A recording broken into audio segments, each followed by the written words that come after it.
Well, HAX is this very cool hard tech accelerator. It's an accelerator that is very specifically for early stage companies that are trying to dream big and trying to build stuff, especially with early stage startups and in the hardware space. Man, it's hard to get, your prototypes. It's hard to get to a point where you have something to show potential customers or like investors, and it's this program and space where you have the tools that you need to build what you want to build, and like the guidance and the support that you need to actually succeed.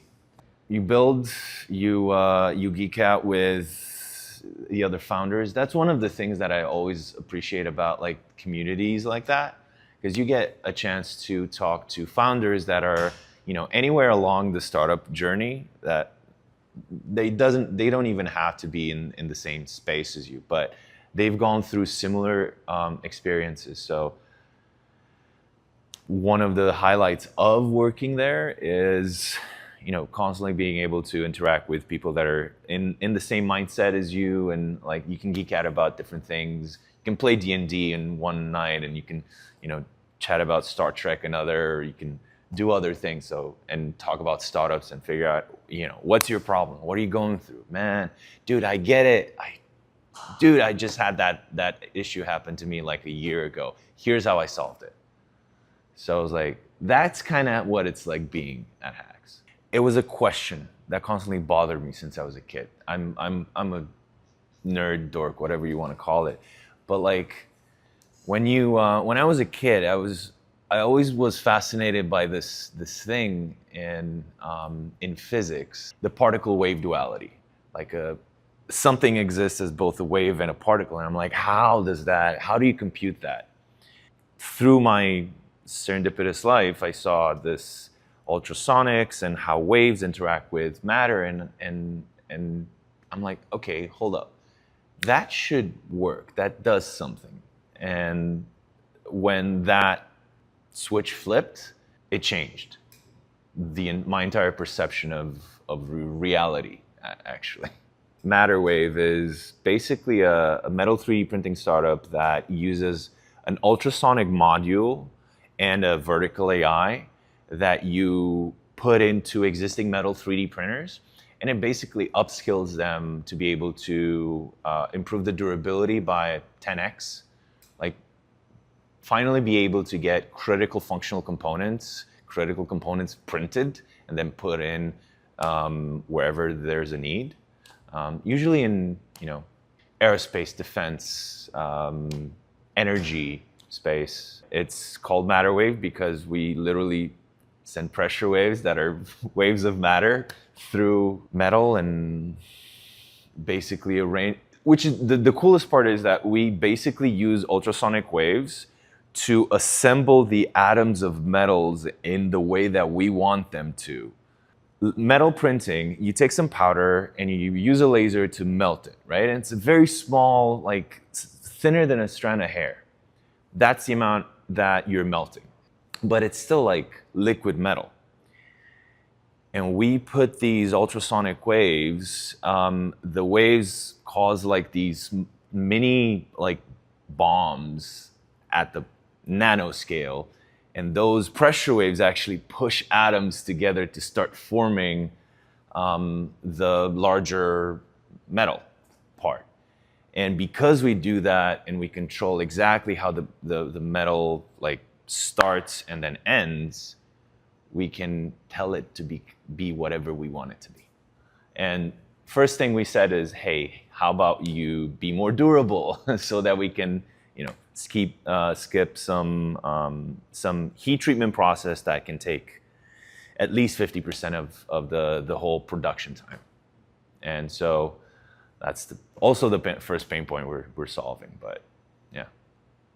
Princeton Critical Mineral, we actually wanted to support the US domestic critical mineral production in an absolutely sustainable and a cost-effective way. So Princeton Critical Minerals actually provide very unique technologies to support the lithium and some of the other mineral production. The lithium ion is something that goes into every batteries that powers people's cell phone, smartwatch, earbud, and then if we look at bigger stuff like electrical vehicles and even the big battery packs to support the smart grid that the nation is trying to build. And if we look at all of these products and solutions, right now they are still pretty expensive. A big portion of that came from the battery. We wanted to actually support the industry with more sustainable and cost-effective, critical mineral resources, especially lithium ions. Not so many people knows that the battery they're using in their cell phone actually at the one-time point actually flow through a huge amount of a liquid called the salad brine. It's basically the lithium ions dissolved in a very saline water stream. And then be able to actually extract it. People have been coming up with a lot of different ways. And PCM particularly actually come up with a very unique way to actually be able to evaporate the brine, get it concentrated, and get the lithium out in a very quick and cost-effective way. So this means that we can actually supply a much cheaper kind of a lithium to support the quick ramp up of the electrification, the energy transition. I was trained as an environmental engineer, PhD from UC Berkeley. So I actually very dedicated to solve some of the most important environmental issues. For example, water scarcity, the climate issues. I worked on a lot of those fronts. And then later on, I realized that a lot of the critical environmental issues we're facing today is the results of a lot of the other side of the problem. So when I looked into the source of that, actually energy is the part really creates a lot of the environmental issues that we have to deal with in the later stage. So instead of trying to fix what has already been the problem, I wanted to go back to its source to actually solve that. So that actually got me into basically solving the most kind of important part of the energy transition issues, which is to how we get the critical minerals sourced in a more sustainable way. After my PhD from Berkeley, so I joined Princeton as a research scientist. So did 2 years of research at Princeton. At that time, we built up the idea of PCM. And basically the idea right now becomes a commercial product. Right now we have ramped up the team to 15 people in total. We have a fairly large team, and the core founding team actually came from Princeton. So me, my co-founder, my COO, the head of engineering, all have some connection with Princeton. So we start from Princeton. But then, later stage when we spin out completely and enter HAX, we started to hire talents, but most of them are based in New Jersey. Obviously, we actually had talents from, schools from different universities, around New Jersey. For example, we have people from Stevens, NJIT, Rutgers. So that's how we actually built up our team. Recently, actually, we opened up a Chilean office. So why Chilean? Because a lot of the critical minerals that it is sourced from South American countries, especially Chile and Argentina, and then Chile, U.S. actually imports a lot of lithium from Chile. It's called Gemma Robotics. We're building the first ever makeup application robots. I started in 2018, and I was working in the human-computer interaction lab. And I was a lot around robots, around computer vision. And I also had my makeup done professionally a few times and realized how hard it is for me to, do it myself, how expensive, it's not really affordable for most women to get their makeup professionally done regularly.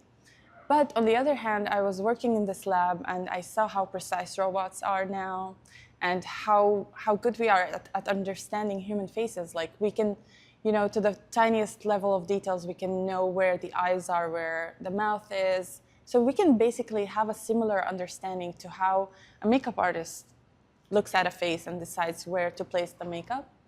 And then, my dad has a car painting shop. So I knew you can paint things by spraying them. And I had tried that in the cosmetic domain for nails in the past. So to me, the three domains just click together. The fact that we can combine the precision of robotics and the intelligence of AI with airbrushing, because with airbrush, you don't have to touch the face. You can just spray it. And so I just wanted to know if someone else has done it, because it made so much sense to me. And that's how I found my co-founder. She was the first one who was openly speaking about this on the internet, and she patented the method. Her patent was online when I was searching, and she was the only person I could find. So I reached out to her, and she was looking for a technical co-founder. And so that's how we started the company together. The beauty and wellness space are seeing so much robotics now. Like, there are robots that can do massages. There's a robot that can paint your nails. There are actually a few ones. And there's a robot that applies artificial lashes, like glues artificial lashes. Makeup hasn't been done yet, but I think we're seeing much more robotics now. I think Gemma, like the vision of Gemma, can be seen in one of the Jetsons episode, but it's one of the few ones that haven't been realized yet. And we really believe that we will be the first ones to do it. They're obviously the ones with the invention, with the intellectual property, and really with the know-how of that specific tech. What we come in and add to that is a team that can just jump in wherever they are on the engineering side and help them with design, with execution, with really building and iterating and prototyping, which they need to do, right? They need to take things, build them in the real world, test them, break them, understand failure modes, and then keep doing that repeatedly. So we allow them to do that much more quickly because we bring expertise in that, even though we're not the experts in what they're specifically developing, but we have the engineering expertise and have done that on many, many projects, hundreds of projects over the years. So helps them go faster and accelerate. It helps bring them a community of other founders that are in the same space as them, so who are also going through that journey of trying to commercialize hard tech, which is hard. It helps them understand really what they're up against in terms of all the work that they need to do to understand the market. So they need to do a lot of customer discovery. We really push them to do that, ask them questions about the market. We push them to create a framework on where they're really going to take the technology first, and then really help them to get those proof points so that they can start to demonstrate some traction and even early indications of product market fit even before their product is really ready. So we help them on all of those things, and we also give them a level of credibility because SOSV and HAX are really well known for what we do in this space, and we've invested in some really great companies, so that them being a part of this program really validates them. And then when they go out to raise further funding, it helps them a lot to get into discussions with other investors. Meeting any founder who has truly some scientific innovation and a vision to bring that out into the market and a passion for really doing that is always very exciting, because some people are very stuck in an academic or research mindset, which has value of course as well, but seeing someone who really is seeing a problem in the world and wanting to go fix it and willing to do whatever it takes to make that happen is super exciting. Specific areas that I'm excited about, we've been doing a lot within electrochemistry.